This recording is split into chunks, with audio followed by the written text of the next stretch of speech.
एक बात मैं ये और जानना चाहूंगा सपना जी, आप जो श्यामनगर वाला घर था जहाँ ये हत्याकांड हुआ, आपका ये कहना है, क्योंकि आपके तमाम बयान मीडिया में आ चुके हैं और आपने भी दिए पुलिस को भी, कि आप उस वक्त घर में मौजूद थी और आपने कहा भी था, गोगा मेडी से आपकी बात भी हुई थी और उन्होंने कहा कि कुछ लोग घर पे मौजूद हैं, कुछ लोग मिलने आए, इनसे मिलकर मैं आता हूं। उसके बाद में वहां पर घर पर आपके यहाँ गोलियां की आवाज सुनाई पड़ती है। उस दिन कौन कौन घर पर मौजूद था 5 तारीख को, और आप कब उनके पास नीचे कब थी? क्योंकि आप बता रही थी आप ऊपर थी, ऊपर वाले किसी कमरे में थी आप, और नीचे गोगामेडी हॉल में मौजूद थे जहां पर 3 लोग उनसे मिलने आए थे जो हत्यारे थे। उस दिन का आप थोड़ा दर्शकों को समझाइए और बताइए, क्या उस दिन की एक तरह से कहें पूरा दिन किस तरह, दोपहर तक करीब 2:30-3 की बात है, किस तरह से दिन बीता था, थोड़ा ये जरा दर्शकों को जी जी बताइए। बिल्कुल। जी जी सर, मैं आपको बताती हूँ कि दोपहर में हम लोगों ने 12 बजे खाना खाया था। मैंने और उन्होंने साथ में ही खाना खाया था मेरे ऊपर रूम में। जैसे भी आपको पता है कि लेडीज मतलब कि नीचे ऑफिस था, ऊपर मकान था, तो अलाउड नहीं था कि नीचे हम जाएं ऑफिस में। जी तो हम दोनों ने खाना खाया और वो सीढ़ी से नीचे उतर रहे थे, तो मैंने उनको पूछा आप कहाँ जा रहे हो? तो बोले कि मैं नीचे जा रहा हूँ, गनमैन आए हैं, बोल रहे हैं कि सर 3 आदमी आए हैं मिलने के लिए, जो अच्छा। हत्यारे आए थे ना, गैंगस्टर, वो जी थे गनमैन।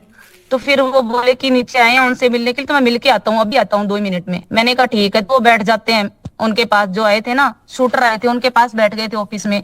तो जैसे कि कैमरे लगे हुए हैं घर पे, तो दूसरे रूम में कैमरे थे, मैं अलग रूम में थी। तो जैसे वो तो बोल के चले गए, मैं सीढ़ी से ऊपर चढ़ के मैंने एक बार सोचा कि मैं कैमरे चेक कर लेती हूँ कौन आया कौन नहीं।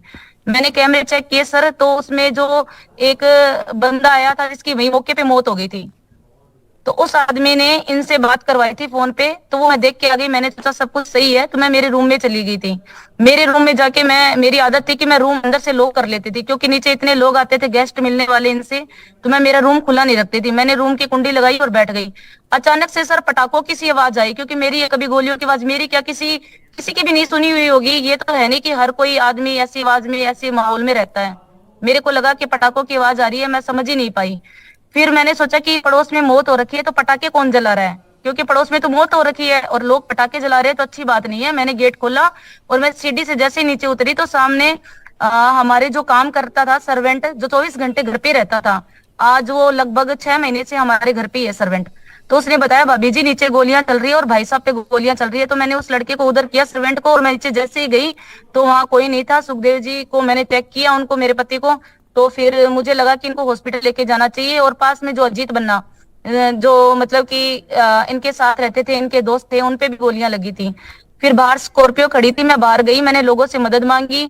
और जो लोग मतलब कि सामने घर में काम चल रहा था, तो जितने भी लेबर आए हुए थे, मैंने उनको बोला कि इनको गाड़ी में लेटाओ, मुझे हॉस्पिटल ले जाना है। तो उन लोगों ने गाड़ी में लेटाया है उनको, मैं हॉस्पिटल लेके गई हूँ, मेट्रो मास। फिर वहां पता चला कि ये नहीं रहे। और अजीत बन्ना को एसएमएस हॉस्पिटल में रेफर कर दिया, जहाँ 6-7 दिन तक उन्होंने जंग लड़ी है। मौत मतलब कि जीने के लिए उनका था कि वो जो भी था सर, 6-7 दिन उन्होंने बहुत स्ट्रगल किया अपनी जिंदगी के लिए, और आखिरी सांस वो अपनी 6-7 दिन के बाद वो नहीं रहे।